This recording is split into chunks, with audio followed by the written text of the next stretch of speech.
Hey there, welcome to Contracts and Chaos. My name's Alyssa. And I'm Brenna, and we're here to tell you that you are not alone in the mayhem of this real estate industry. We're keeping it real and sharing our stories, strategies, and successes in today's real estate world. So come join us every Tuesday while we talk contracts and chaos. Okay, back for another Tuesday episode. And today we were talking about lowball offers. Yes. We've all been there. We've all had that moment, right? That your buyer's like, let's just throw an offer out and see what happens. Yep. So is it a strategy or is it going to shoot you in the foot? And I think that there's different situations. There's different situations. Listen, we've talked about this before. I had one seller that I was like, no, you cannot accept this offer. What is wrong with you, right? But their circumstances had changed. They wanted to move the property, and somebody got a heck of a deal on a brand new construction house. So, right? Or like I just had one. It wasn't even that, like the house, in my opinion, is priced way too high looking at comps. So we came in, and it's been on the market almost a year. We came in where the comps were. I didn't think it was, we were low from what they're listing, but we didn't even get a counter offer. We got a thanks, no thanks. Yeah. And his agent pretty much told me he doesn't care. He's going to wait until he gets the number he wants. He doesn't have to worry about money on this one. And I was like, see, those are the listings I don't want though. Right? Well, and like, I think this agent's part-time. He told me, I'm just listing it for my friend. I'm not, like, I'm only taking 1%, so I'm not really putting anything into it. I don't really care either. Okay. All right. That's the end of the episode right there. Like, that was just like, can we backdate this in April Fools? I wish. Oh my God, that's crazy. But yeah, but there are some buyers out there who they just want a deal. They don't care what the market says. They don't like paying full price for anything. You know, they're the client who they plan their dinner menu for the week around what's on sale at Publix. You know, because they don't pay full price. Yeah. They're my dad. He just wants to, he's on Facebook Marketplace buying junk anyways, but he just wants $5 less than what they have it listed for. So he feels like he won. Oh, you got a deal. Right? Yeah. And I'm working with two of those right now. One of them, the first house that they like started making moves on, there's a difference between what they wanted and what the sellers wanted. What the sellers wanted still makes sense in comps, but she's unwilling to do it. Okay, then you're not going to get your house. Like, is that worth losing what you really want? And the other one, I think, just always wants a deal. Like, every time he's like, well, I'm only going to, I know it's listed at this, but I'm only paying this. And I'm like, but the comps say it's worth that. Yeah. So I had clients, and this was a few years ago now. This is back when things were selling, right? Like moving and grooving. They had a great interest rate. They were pre-approved for a great amount of money, right? And they could have gotten exactly what they wanted. And here's what happened. We showed houses, and he's like, yeah, well, I'm not going to pay that. Like, I know how this works, right? Because he's in a sales industry. And he was like, well, all you have to do is say this. And, if they don't do it, great. Let them sit on it for a minute. They'll come back and it'll work out. And I was like, I don't think you understand. This property has 6 offers on it right now. Your $25,000 low offer is not even getting looked at. They're looking at it's not even getting past the first page, right? Because that's where the purchase price is on our contract. You're not making it to round 2, buddy. Like, it's not happening. And so what happened is he played that game 3 times. And then I said, I'm not writing those offers anymore, right? Like, it's not even worth my time to do that, because we already know how this story goes. If there's multiple offers, this is where you put your best foot forward. And if your best foot is $35,000 lower than their like listing price, and it's not overpriced, right? Like it's done well, then it's not worth your heartache and my headache at that point. And then interest rates went up, right? So they went from being pre-approved for $425,000 to $350,000. And now they can't see anything that they want to see, because we've been looking at houses at $425,000, and now anything at $350,000, of course, doesn't meet that mark. Right. So they still have, as far as I know, haven't bought a house. They renewed their lease. And that's the thing. Like, we were just talking off air about how I have a client who could pay cash for a home, but it would have a contingency. And so I said a contingency that wouldn't be accepted because of timelines. And so I said, you guys need to get a mortgage. And hi, little one. And they're balking at the costs of getting a mortgage. And I have to say to them, like, this is the dream house, right? This is the forever, the retirement, the grandkids, everything. Is it worth losing it over a couple $1,000s in fees? Why are we or losing it because of a gap in what you're willing to pay? If this really is the dream, so are you willing to risk not having a house?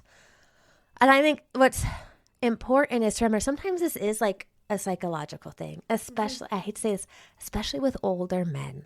They want that. I remember my grandfather at the produce auction.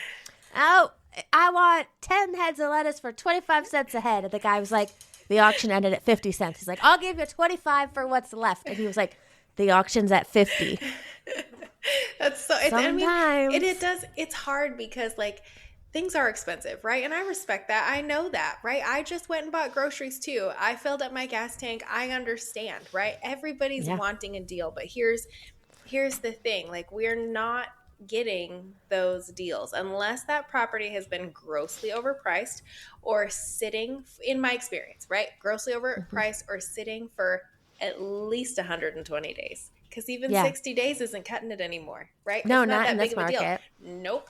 So, like, and I think having a lot of these issues can be met head on in the very beginning, not after you've shown them 7 houses and spent your time and energy and gas money out touring for him to be like, yes, let's make an offer, or her to be like, yes, let's make an offer. Let's say it's listed at 350. I think that they would accept 300. Right. And that's where I think that conversation of what's the market like right now, that you should be having that discussion at your buyer consult. Because a lot of people, especially with the demographic you and I tend to work with a lot, haven't bought a house in 30 or 40 years. And all they're hearing is whatever the media is telling them. Oh, it's a buyer's market. You can get what you want. Oh,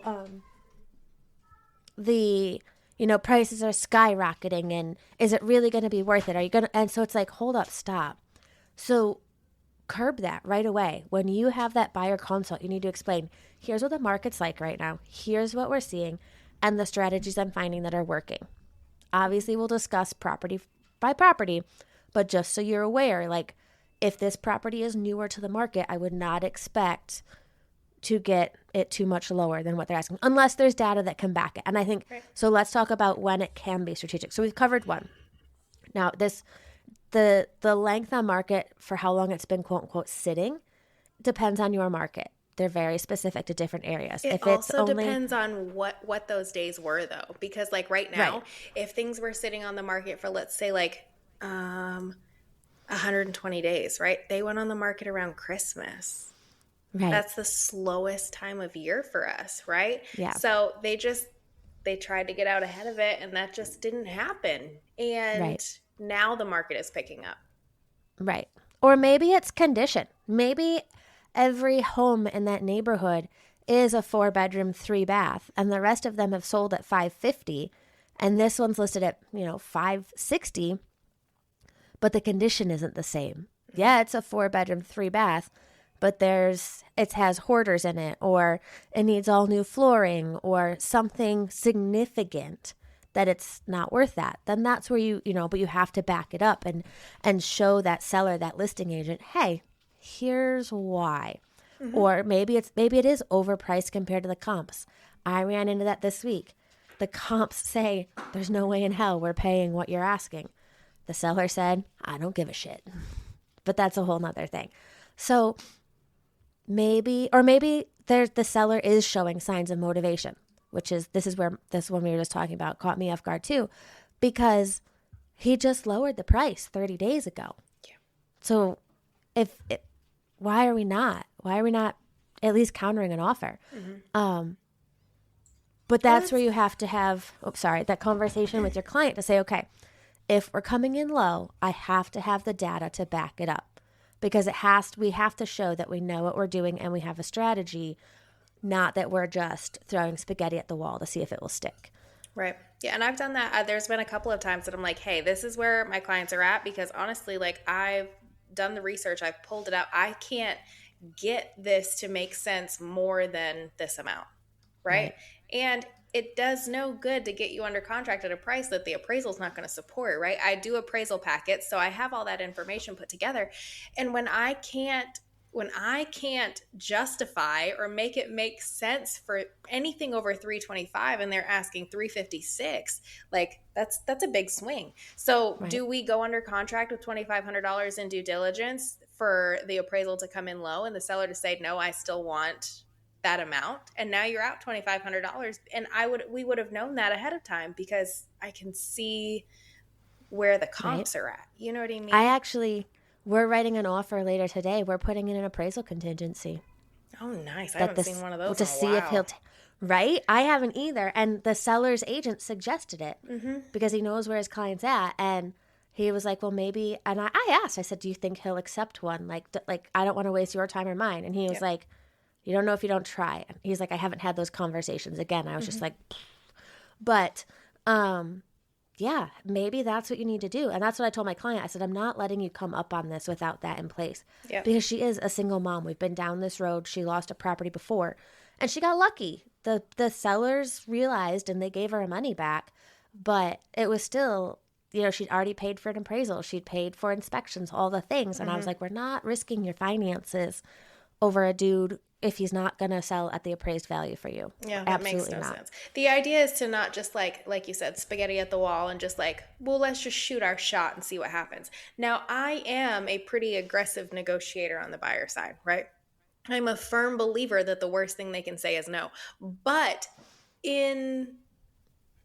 within reason, right? Like I am not the agent that's going to write you an offer that's $100,000 low on a property and just be like, well, the worst they can say is no, maybe they'll do it. I will say the worst thing that they can say is no when we're like trying to get some seller concessions and a home warranty and you want the washer and dryer, right? Like we can work that in, and the worst they can say is no, that they want to keep that washer and dryer, or maybe they don't want to do the home warranty. But if you're asking for 10%, that was the most ridiculous one I've had recently. 10% off the list price because you don't feel like the neighborhood is going to appreciate. I was like, Lord help me. Then why are we even buying? Right. It's just it's so funny. Right now I've got super young clients that they've just heard over and over and over this last like year that they're going to be upside down in this house, right? Like if they buy a house, they will be upside down. And I feel like it's such a generational drama thing, right? Because there were families that were upside down. Oh, absolutely. Due to bad funding. And like, there's so many things that go into that. And this is not that time. Right? No. So having that conversation, educating those clients on what you're seeing and how this is working. And also, if your clients are like, we may have a job relocation in 2 years, or hey, we don't really know if we're going to stay in North Carolina. We might have kids and move back to New Hampshire. Do your clients the favor, the service to say, listen, if you don't think you will be here for at least 2 years in this house, maybe rent, because I know personally. Lower your price point. Right. And you too, because we both have come into instances recently that these sellers have purchased too soon to be selling. Mm-hmm. They're going to be upside down because of their own choices, not because of the market. Oh, right. Because they're packing up and going somewhere else because of life, because of work, because of whatever it is. But now they do have to bring cash to closing. And that's really hard. Or my clients decided to turn their house into a rental. Mm-hmm. And sometimes that's what you have to do. Yeah, because, they will still lose the same amount of money over time with the rental fees for the property management company. It was easier to eat $500 or $600 a month than it was to show up with $25,000 at closing. Yep. Isn't that crazy? So, But yeah, so lowball offers can be strategic if the property's been sitting, if the condition is not on track with the comparables in the area, that it's been sitting for so long that sellers are making price decreases, or maybe there's a note in the MLS that says seller is offering $7,500 for paint. Something when there's not, they're not red flags, right? There's notes, there's hints in there that maybe the seller is willing to do something. They're ready to make this move. right.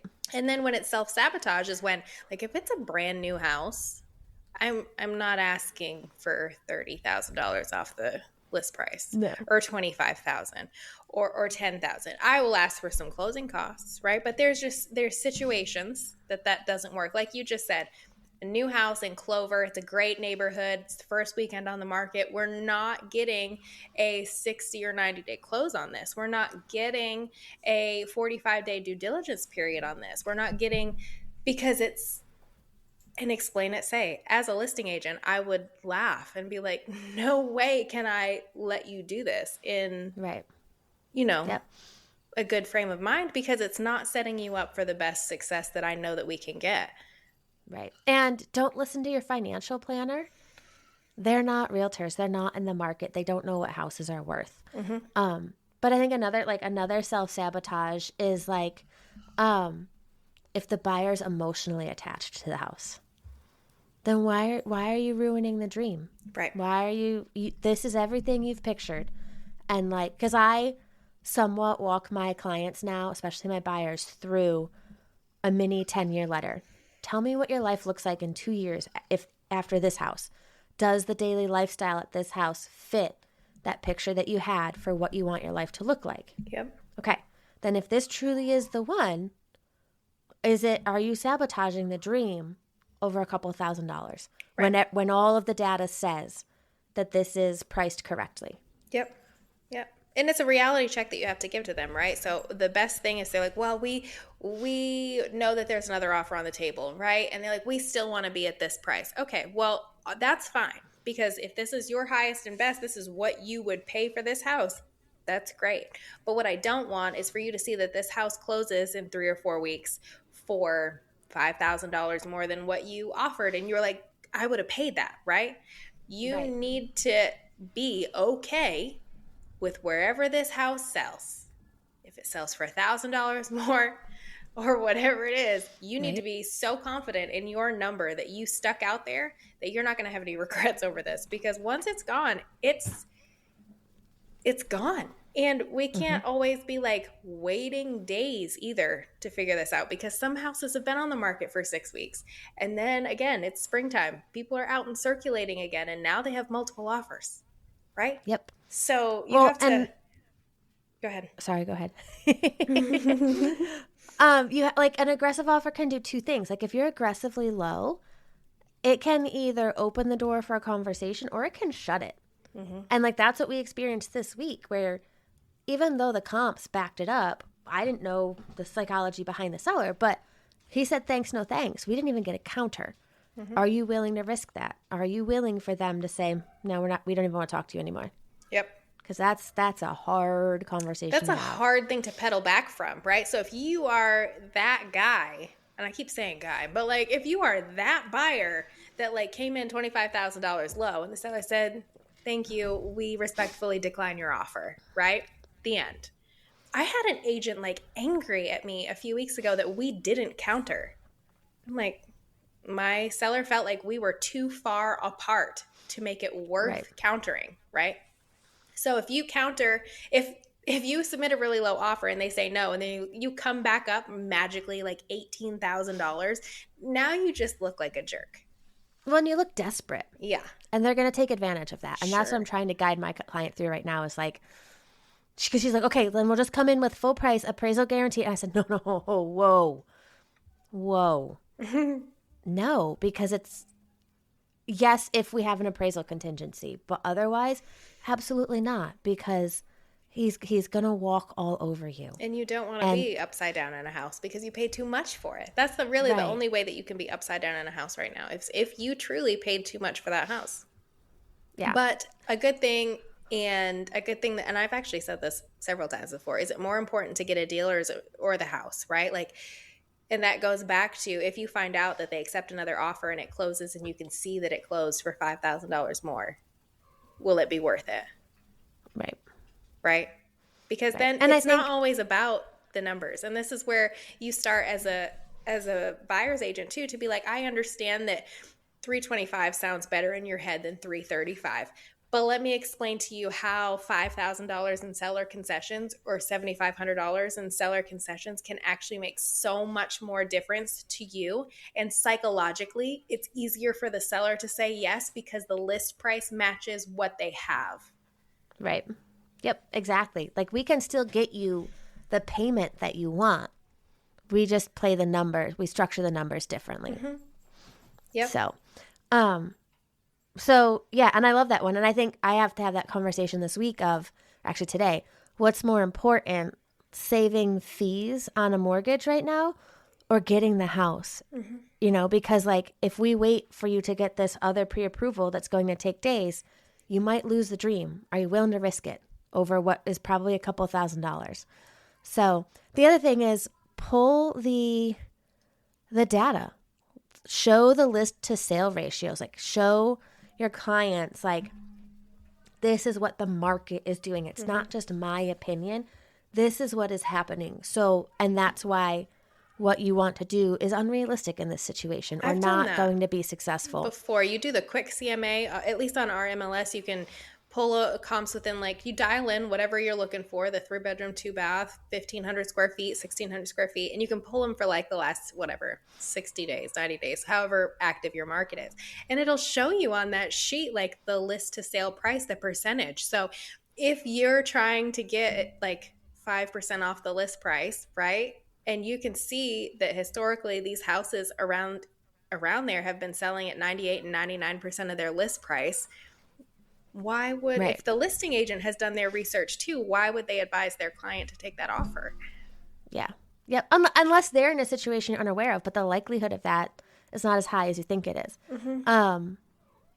And I think so. Talking about not getting the counter offers, you have to. You can't sugarcoat it. You have to be honest and say, "Hey, just know that this may not even get a conversation started." And if that's the case, it's going to be hard to come back from that. That agent that was like so upset about like not getting a counter, like, we'll at least start the conversation. My seller doesn't feel like there is a conversation to be had. You know what I mean? Like, and at that point, it's an emotional thing, right? So you have to, as an agent, you have to play the emotional support on either side, right? Just because they submitted an offer doesn't mean you need to take offense to it. I always love to start a conversation, but in this instance, even I was like, dang. Right. I mean, they're obviously not very serious, right? That's what it comes across as, because how do you even come up with that number? But instead of going in super low, I think that you can, and this is a conversation I had with clients yesterday. We wrote an offer. I said, people get so stuck on this purchase price number. That's why we're talking about concessions, because there is so much more that goes into an offer than just the purchase price, right?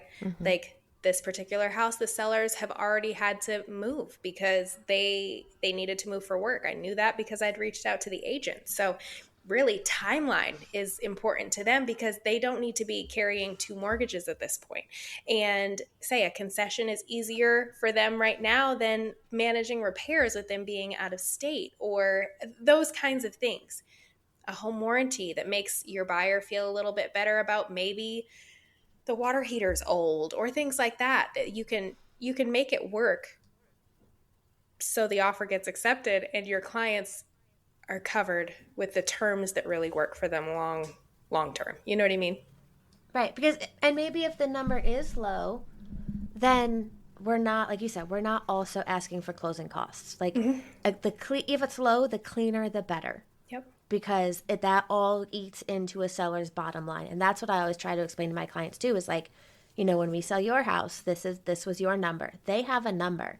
And all of these things through this offer eat away at that number. So you have to keep that in mind. Yep. I think it's also important to, like, you have to remember that you're their guide. you don't control. You're not the one making the decisions. You want to protect the relationship with your clients, while still being honest about things, but like make sure you're documenting that guidance. That Yes. is one of the things I do is like I might text them like disclosures and stuff, but I always email it. And everything is sorted, everything is organized in my email. But especially, and this is a little different, once we're under contract, our system through our firm, each transaction has its own email address. Yep. So every email I send, I copy that transaction email on. So like, I'm just using this as an example. It's not about the low offer, but if it's, we've had this inspection, there's structural issues, but you still want to buy this without an engineer coming in or something, I send an email that says, please confirm. So do the same thing. Make sure you're documenting that guidance of here's not just, here's, I've looked at the comps and this is what the number I think. You email them the properties. Or like I do a lot of mine, literally a notepad and a pen. And so if I don't have time to like put it in a pretty spreadsheet or send them all the listings, I at least like that notepad and pen is very organized. Like I have a structure I follow, like a spreadsheet. And I send them a picture of that to be like, hey, I'm on the run right now, but here's the comps, here's the numbers. So you guys can start going over this. Document it so that no one can say, well, we didn't think that they were, they gave us guidance or anything. Mm-hmm. CYA. All the time, CYA. Like you have to for so many reasons. So many. And it's unfortunate, but it is the truth. So, and I do love that we can just like CC or even, and I'll save, like you said, it was after we go under contract, but I create folders and this is a little off topic, but I create folders in Gmail for all of my emails going to those clients, right? Mm-hmm. And so even when we go under contract, I go in and I just forward all of the emails in that folder to the compliance email that way. That way they're there. But yeah, I think that or even like my handwritten notes then go in a folder in my file cabinet. And then once we go under contract, they get scanned in and sent to that email. So everything is there. Mm-hmm. They can't say I didn't have that information. Yep. And say it is their decision. So if they're like, no, we hardcore want to be at 325, not 335 with concessions, then that's your job to write the offer. If they essentially they figure it out, if it takes a couple times for the sellers to say no, for them to be like, oh, maybe you were right. Maybe there's a different way to do this. But I think as agents we can do better because there's oftentimes mistakes that I've seen.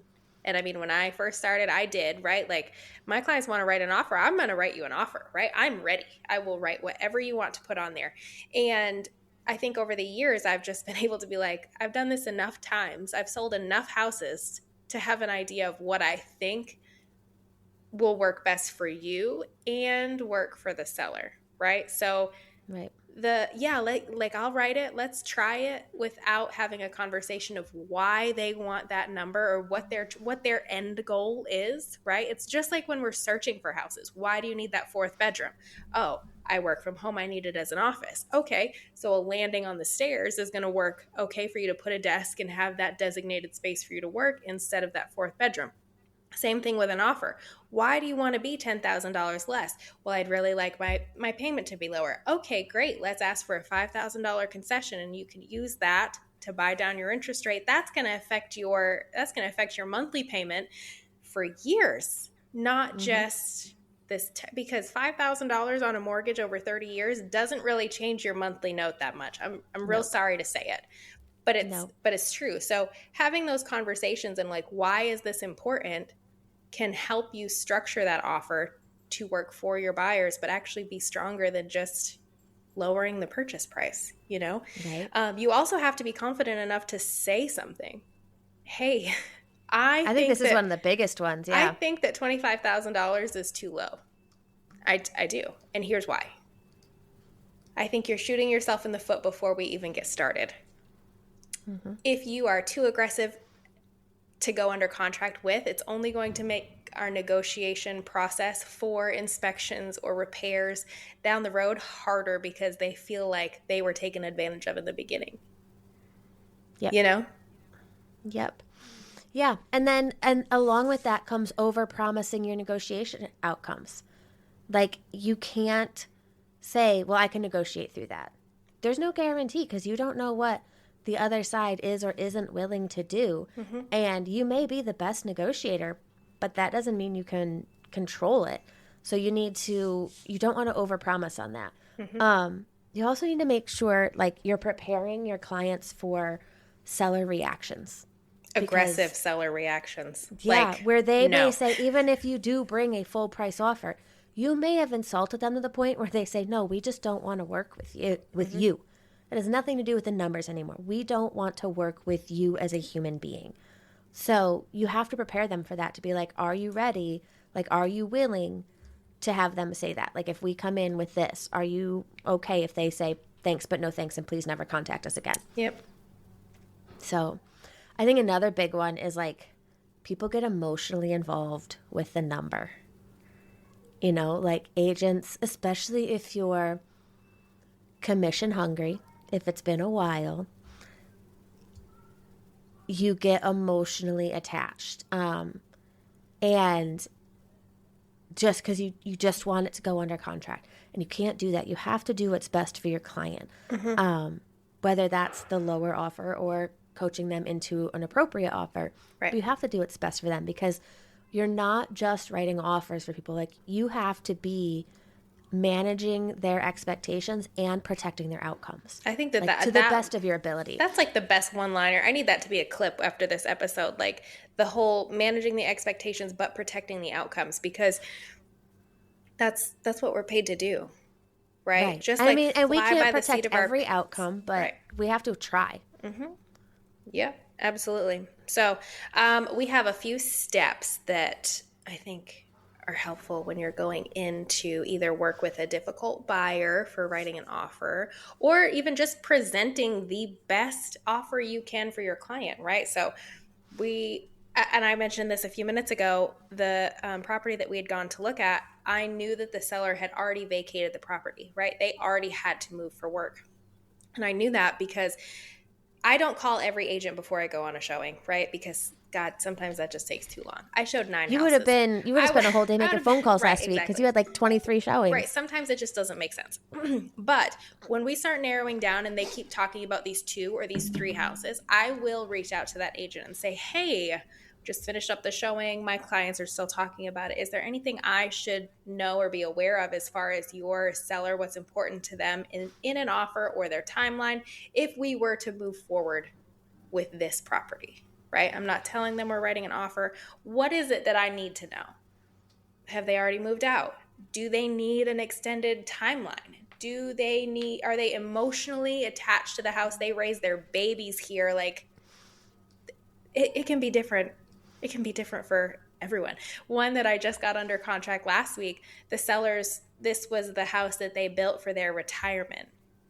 And they wanted somebody to enjoy it the way that they wanted it to be enjoyed. And it's so funny because the clients that were looking at it are retiring to this area. Oh, I love that. So they were excited about my buyers before we ever brought an offer, right? Because, and you just make that connection. Nothing makes me madder than a direct DocuSign envelope link from an agent that I have not spoken to, that is also low, that is also a mess, that is also missing my firm information, my license number on the offer, all of that stuff.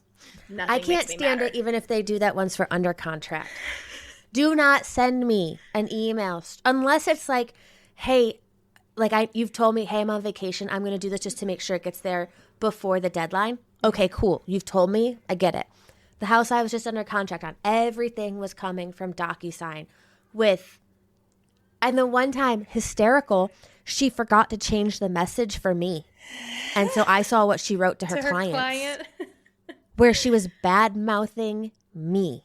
That's terrible. And I was just like, because we wanted a clean copy of the contract because she kept doing all the changes with initials, right. I was like, no, yeah, clean sometimes contract. It just gets messy. Oh God, I hate that. Do not keep striking through this stuff. Right. And so she said, my firm prefers it this way, but the agent sent it like this. I can get it the way we want if you want me to.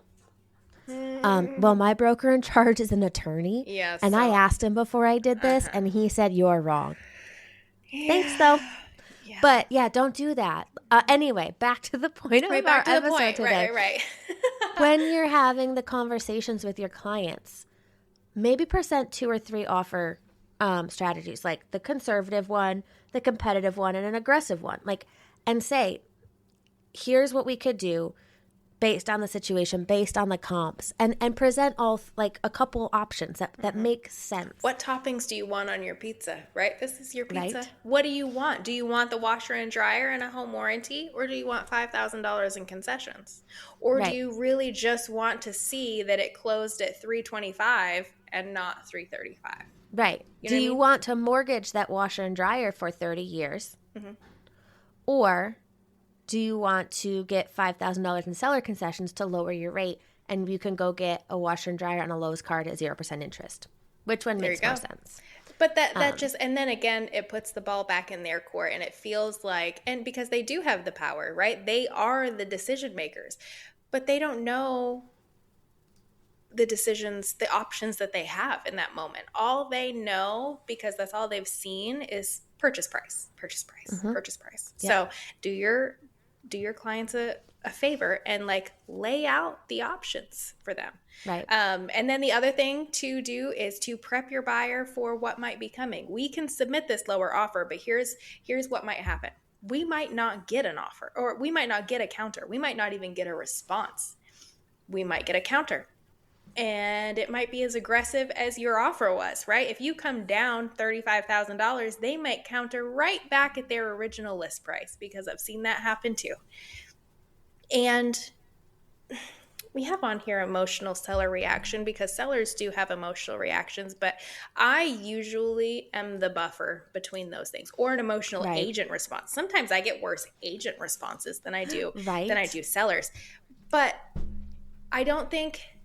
depends. If your client is one of the clients that needs to have that constructive criticism, as far as this offer would never be accepted in a million years, right?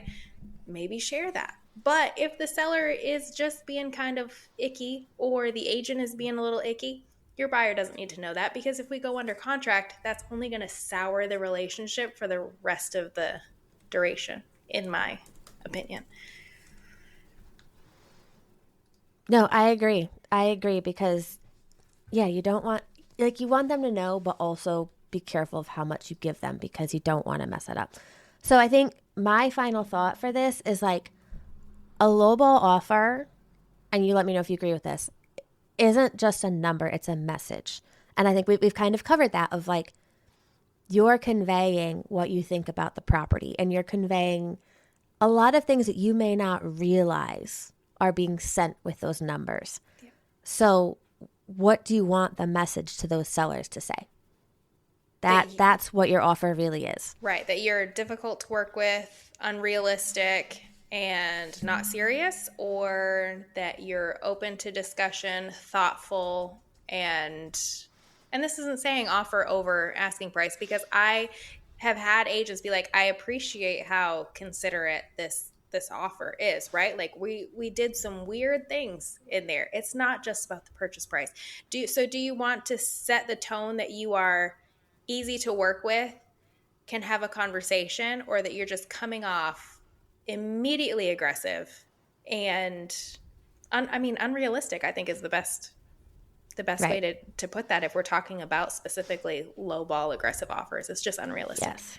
And agents, also remember, the conversation you have with that agent also sends that message. So if you get a no and you pick up that phone and you call that agent all hot and heavy, well, why didn't you even give us a counter?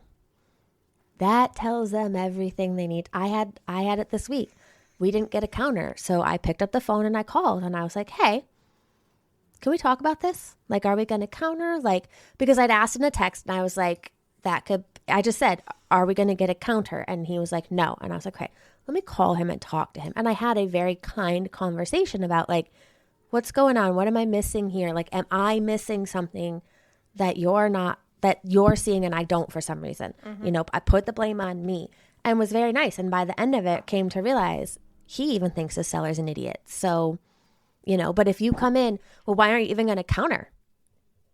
Well, now we're never going to, because my clients don't want to deal with that. Like, we just are very aware of how you're already behaving, so we don't want to deal with it. So just know that not only the offer, but also your communication sends the message. Absolutely. And I think that's good. I hope you All guys right, liked it. then. If you liked it, share it with a Yes. friend. Rate the podcast, you guys. That's how Yes, this is how we please. get this out to more people. We appreciate everybody that listens every week, but share with a friend. Rate us on wherever you listen to us, and we will see you next week. Yes, we'll see you next week. We just finished another episode of Contracts and Chaos, but believe me, the chaos does not stop here. So check out the show notes for our email address and where to follow us on socials, and we will see you next week.